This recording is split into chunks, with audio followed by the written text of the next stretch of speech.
Hello and welcome to Tactical Pause. This is a look into Ursa Origins. Today I'm talking to player Chase Dixon about character Antonio Moretti. Uh, a lot of people don't get to really learn about you during the show, so go ahead and tell us a little bit about yourself, Chase. Hey, what's up? I'm Chase Dixon. I am, as Crutchfield said, the voice of Antonio Moretti. Also, stay tuned for more Tactical Crits content. I will be voicing a character on another of our shows. So yeah, I guess the concept for Antonio, I've I had an edge kind of with how I wanted to do it. I can't remember exactly what we were doing, but myself and Tim, the voice of Optimus Prime, excuse me, we were doing something, and I joked like this is when the podcast was in the early stages of it was an embryonic thought, and I was like, wouldn't it be funny if I just played the biggest like Italian douchebag mafioso, like straight out of The Sopranos, in this next campaign because our GM had pitched it as very gritty realism, no pulled punches, really cutthroat type of environment. And I I'm the biggest Sopranos fan in the world, and it kind of came naturally. So or a little bit about me: I'm from New Jersey, South Jersey. Everyone I grew up with was Italian. My all my best friends. I have two people that I call brother and sister, not blood related, but they're both as Italian as it gets. And that's sort of rubbed off on me in my normal speech. I'm not exactly talking like a paisan, but I there are subtle Italian speech patterns, and I kind of just caricaturized it for Antonio, and that's where the voice came from. And so when I was going into building this character, I kind of I wanted the framework to be very stereotypical of of a comedic almost Italian hitman, right? Mhm. So there's we can go start talking about my abilities real quick. So I knew it Well, was gonna. we're gonna get to that a little bit later.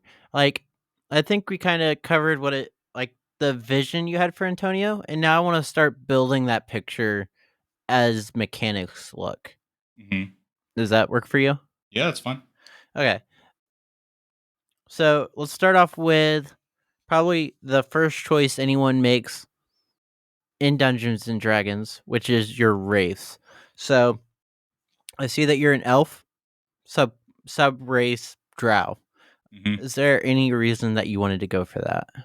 Honestly, for no other reason than in my first campaign, I played a human paladin, and there was couple-day period where I was just like theory crafting all these different characters, and I thought a drow would be fun to play.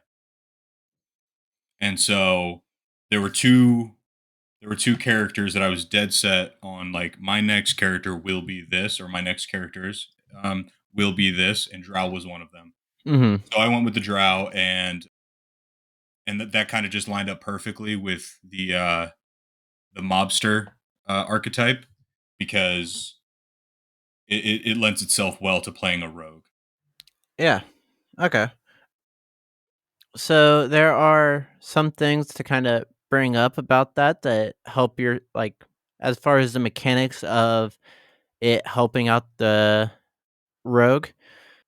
So drow. Uh it's pulling me up. Hold on 1 second. Right now it's pulling up the drow as a enemy, not as a playable race. Let me get there real quick. So few things as a drought, your charisma score increases by 1. which is really helpful for talking people into things and stuff like that. You have a dark vision radius of 120 feet, which is pretty freaking far. Yeah. Yeah, that was something that I considered, given that I was gonna do a lot of sneaking. You wanna embrace the shadows. It would kinda defeat the purpose if I'm trying to sneak around and I can't see, so I definitely viewed that as a plus when building this character. Yeah. And you also have sunlight sensitivity, which is disadvantage on attack rolls and on wisdom checks that rely on sight when you, the target of your attack, or whatever you were trying to perceive is in direct sunlight. And that doesn't really matter too much while we're in the under, because no one's really in direct sunlight. And then you have drow weapon training, which is proficiency with rapiers, short swords, and hand crossbows. And in this campaign, a hand crossbow is a pistol. So there's some really smart choices there. And then from just being an elf, you gain some other features. Let's see. Dexterity score increases by 2. Yep, that was huge. Base speed is 30 feet, which is absolutely normal. You already have proficiency with perception, and then you have advantage on saving throws against being charmed. You also get to take a long rest in roughly the same time as a short rest. So in our campaign, we're playing more gritty realism rules as it's in the DM, ooh, DM manual. So for us, we're doing, if you sleep through the night, you've completed a short rest, or through the night and then had like a lazy morning, you've completed a short rest. If you sleep through the night, you do the bare minimum the next day, and then you sleep through the night, you've completed a long rest. So for you, that just means that after sleeping through the night and having a lazy morning, you get to reap all those benefits. So there's some really cool things there, and it's kind of exciting to see how you build on top of that, which is going to bring us to the next choice that you get to make, which is your class. Yeah, that was never never up for deliberation for me.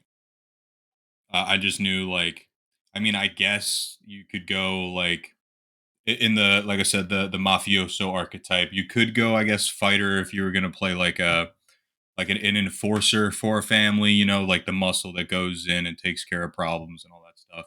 Hmm. But that's not really how I wanted to go with this, because, like I said, my first character was a paladin, and I wanted my next character to be something significantly enough different to where it felt like I had to consider different things in combat, but it wasn't so foreign to me that there was a steep learning curve.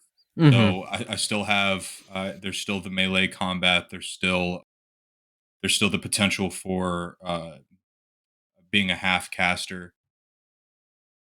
It, but instead of entering combat as, okay, cool, I'm the tank, and I'll engage with the bad guy, so the other rogue in my class can come up and hit him with sneak attack and soak all these damages. Now it's playing to cover, it's hitting weak spots, it's fighting from range if possible, and it opens up combat to me for more creativity. Okay. So there's not a lot of choices to make for a rogue at level 1, which is where we're starting this campaign. Some things I just want to highlight: proficiency bonus is +2. You gain expertise with 1 skill, which we'll get to later. You get sneak attack, which is you know how to strike subtly and exploit a foe's distraction. Once per turn, you can deal an extra 1d6 to one creature you hit with an attack if you had advantage on the attack roll. The attack must use a finesse or ranged weapon. You don't need advantage on the attack if another enemy of the target is within 5 feet of it. That enemy isn't incapacitated, and you don't have disadvantage on the attack roll. The amount of extra damage increases as you gain levels in this class, as shown in the sneak attack column of the rogue table. Another thing is Thieves' Cant, which allows you to communicate with other people who understand Thieves' Cant. I and kind of make like your own secret code. Yeah. Those are kind of like the big things for Rogue at this level. Not a lot of choices to be made, but I am really excited to see when you get into your roguish archetype what you're going to do and stuff like that. And we will talk about that next time we do this actually. But for now, let's talk about how you put how you divided up your scores amongst strength, dexterity, constitution, intelligence, wisdom, charisma. So the way that we do these is you roll 4d6 and then you drop the lowest number, add those together. That gives you your ability score. And then using the player's handbook, that gives you your ability score modifier. So the numbers I see here are 6, 8, 13, 13, 12, and 14.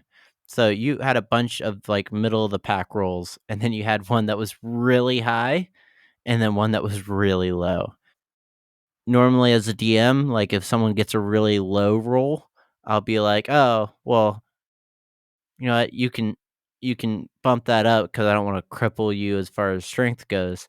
But with that 18 and dexterity, I mean, granted, it is a modified dexterity because you have the +2 from being an Sort of the elf. racial feature, yeah. Yeah, but still, that was a ridiculously high roll, and I was like, you know what?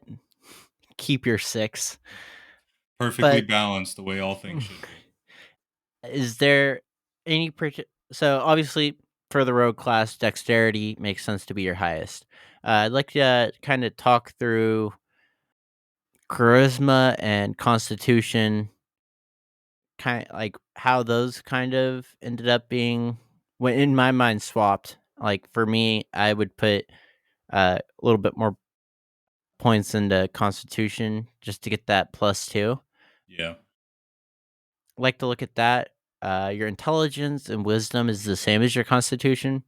And then what was kind of the reason that you decided to put that 6 giving you the -2 in strength? Yeah, so from a purely gameplay perspective, I knew whatever my highest roll was going to be, that was going to be my dex score. I ended up getting a 16, and I got the +2. So like, that's set it and forget it. Honestly, I could be fine going the entire campaign and never putting an ASI into that. That's already a strong enough roll. And I What's had that ASI for those who ability score improvement. So at levels 4, 8, 12, and 16, there might be one more at 19 I was looking at.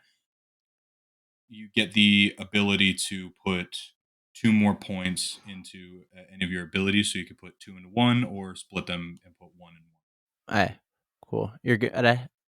So you said you're not gonna put any more points into dex for as of right now? Yeah, yeah, that's strong enough. So the strength, I knew that if I played the character how he would, which again it just comes back to the my inspiration for the character.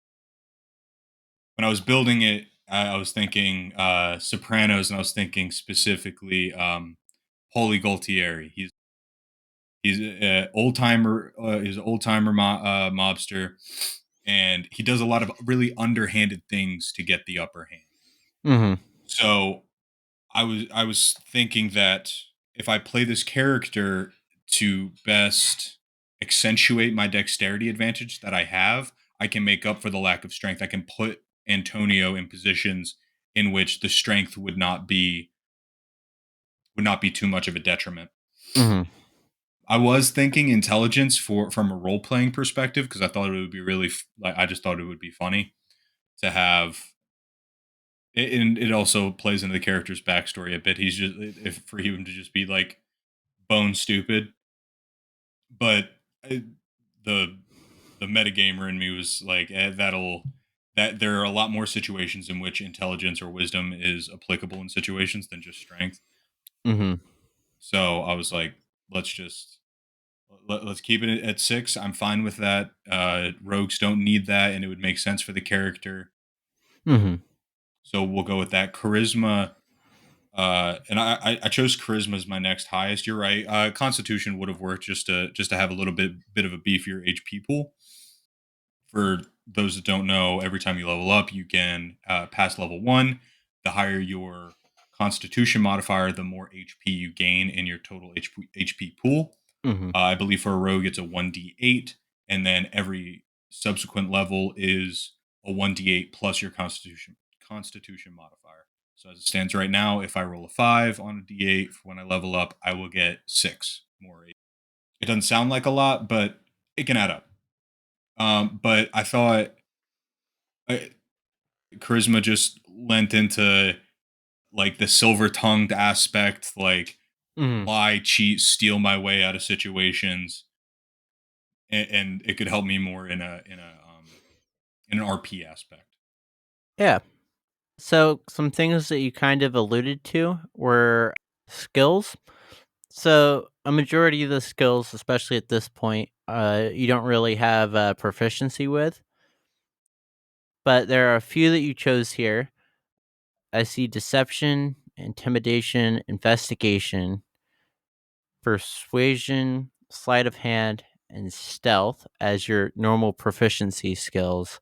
And then you Expertise and the have perception. expertise and perception. And but you also have disadvantage when in direct sunlight. So in some worlds that kind of levels out. Here it's a little bit broken, but like that's just the nature of playing underground. So this is, I guess, kind of where we see that +2 in charisma shine a little bit. Like, you've got deception, you've got intimidation, you've got persuasion, all +4. Then your dex mod here, stealth, sleight of hand are both +6. Investigation is your intelligence based, which is currently a +3 with that proficiency bonus, and then you've got a whopping +5 to perception. Is there anything that, like any of, like, those tough choices? So I know in this campaign, we're using nature as technology and things like that. Is Was there, like, reasons that you, like, kind of were like, Antonio is not as much of a techie guy," or you were just like, what were there any decisions you had to make going into this, or was it very much like, I know Antonio would be a deceptive, intimidating, persuasive dude? Yeah. So for when I was ever at a crossroads for the character building, I just leaned back on the archetype. Like, it for me, it wouldn't make sense for a thief hitman to be proficient with medicine or really good with animal handling. Like, Mhm, I suppose you could fit that in a backstory somewhere, but that's not the avenue I was going with. The only other skill I considered adding a proficiency to was acrobatics, just because having the situations be more abundant for a character like a rogue to mhm, be making acrobatics checks. Uh, that might have came into or come in handy, but I already had a +4. Like that's already higher or as high than some of the skills I already have proficiency with. mhm, I didn't see that to be necessary. And for nature being technology, it was alluded to, or I no, I'm sorry, it was outright stated in episode 1 mhm, that the family that Antonio is a part of, they're distrustful. Mhm. Excuse me, let me mute that. They're distrusting of technology, so it would make sense for Antonio to just kind of ignore that aspect. Yeah. That's not something he needs to be proficient with. Yeah. Sick. And that kind of brings us to the last well, so we're kind of skipping over equipment. You pretty much just have starting equipment with we've got a crossbow, which again is a pistol, two daggers, I see an unarmed strike That does 0 damage, by the way. that does 0 damage because you have -2 in strength. Right now we've got it says studded leather in the game. I think we call it riveted casual wear, which is basically like jeans and like you have a button up and like a jacket, right? Like something Yeah, like it's a that. it's a really thick, worn trench coat. Oh, okay. And so that's kind of what we got going there. But now I want to kind of jump into the most fun part of designing a character because you kind of create like all these mechanics that like you get to use every once in a while, but every time we start playing the game, you're immediately going to have kind of like a visual image in your mind of what Antonio looks like doing certain things. And so this little category is just called aesthetic choices. What, for your mind's eye, because we're playing theater of the mind, what are some aesthetic choices where you're like, this might be impractical, but it makes sense for Antonio? Or things where you're like, you know what? This is incredibly practical, but also it just makes him look a little bit cooler. Like, what are those things so that I can picture them as well? Yeah, so for the aesthetics aspect, I can't really say like one thing led to another. It was the building process, and when I was done and I looked at the character sheet, there was just an image in my mind of what it looked like. And that's what I stuck with. Like it built itself really. The only thing that I tweaked was the red eyes without having pupils. I think that's what the vampires look like in Skyrim. I might be misremembering that, but that's kind of where my mind went. And I thought that looked badass. And I my first, like I said, my first character, I wanted this to be very dissimilar. So first one, he was like 6'9", thick gold beard and flowing locks, and he's jacked to the gills. I was like, let's go left field. Let's go off the beaten path because it'd be too easy to make another overpowered paladin. By the way, paladin, amazing class, so much fun. But yeah, so he built himself. It honestly the only thing that altered besides the eyes was when I when it was like constructed in my brain. Is like, okay, now apply all of those traits that I have, the hair, the stature. And I'm not gonna lie, I kind of improved the trench coat in episode 1 on the character introduction. Apply that to a drow, Mhm. and then that just brought the whole image together. Are there any little Easter eggs that, like, in your mind that you have for him? Like, I once played Half Elf Bard, and inside of his violin, where he could see it, where he when he played, there was a photo of a lost love. Is there any like engravings on weapons or like little, I don't know, fancy belt buckle or anything like that that like is something that might just kind of be like a little thing that viewers can add to like what they're envisioning when they listen to the game? So there absolutely is. Okay. It is not as cheery as those, and I'm kind of inclined to let the discovery happen naturally. Okay. So you want to hold off until it comes up in game. Yes, yes, and trust me, when it comes up in game, I will paint the most vivid image I can possibly paint. Okay. So this is kind of something that we're gonna do Like we're doing it right now. It's level 1. We just started playing. So far, like this is gonna get released probably around the same time as episode 2, episode 3. We've recorded 4 episodes. Everyone's been asking me when you guys are gonna get level 2. I'm not quite ready for you guys to have level 2 yet. Oh, So come it'll on. probably be a little bit of a hot minute. I also am really enjoying you guys just kind of soaking up Being vulnerable? being vulnerable. Yeah. So level 3, you don't really know how far away it is or how soon that might happen. What are some things that you think would be impactful? Maybe like environmentally, being around this new group of people, or internally, like what do you think are some things that we can kind of look forward to possibly, because again, we don't know where the game's going to go, possibly going in these next 2 levels before we do this again? Yeah, so I think Antonio's on a path of redemption. He's not I don't think he's capable of being a choir boy. Let me Mhm. put it like that. But he's done a lot of bad in his life under the auspice of doing the right thing by someone else. Mhm. And due to unforeseen circumstances, he's kind of lost that moral compass.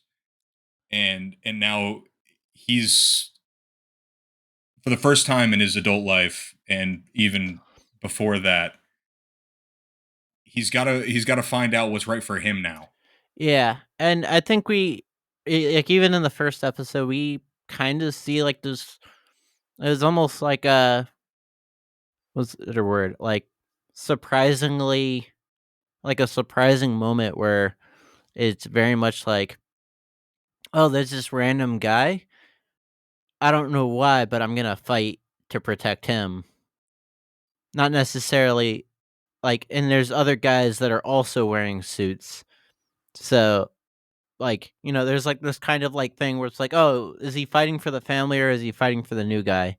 And it's kind of like exciting to see that moment where you're like not sure why he's doing what he's doing. And I think that's kind of like what sets your character on an arc that we'll probably be seeing for a while.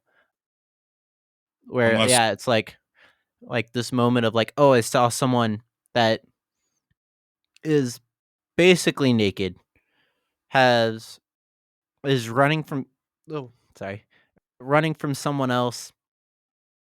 I'm gonna I feel that the right thing for me to do right now is to be on his side, whether that's for the family, for yourself, or just being, I don't know, a decent human slash very uncharacteristic drow.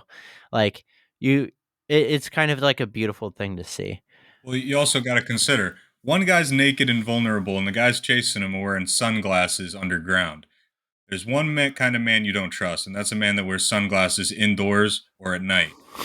Now extrapolate that to underground. Come on, it was an easy choice for him. Absolutely. So that is going to be time for us. We've got about 10 seconds left. So I'm just going to say thank you for listening, and we look forward to talking to you guys soon. Enjoy listening to Ursa Red on Spotify, YouTube, Apple Podcast. Google Podcast is no longer a thing. I think they moved all of it to YouTube. So we look forward to telling more stories and hope you enjoy it. If you have anything that you'd like to say to us, feel free to reach out on the Tactical Crit Instagram. Chase, would you like to plug your Instagram if you want people to message you directly? I'm gonna create another one specifically for under the Tactical Crits umbrella, and when I do that, I will absolutely we can like pin it in a comment or something. Okay, yeah, sounds good.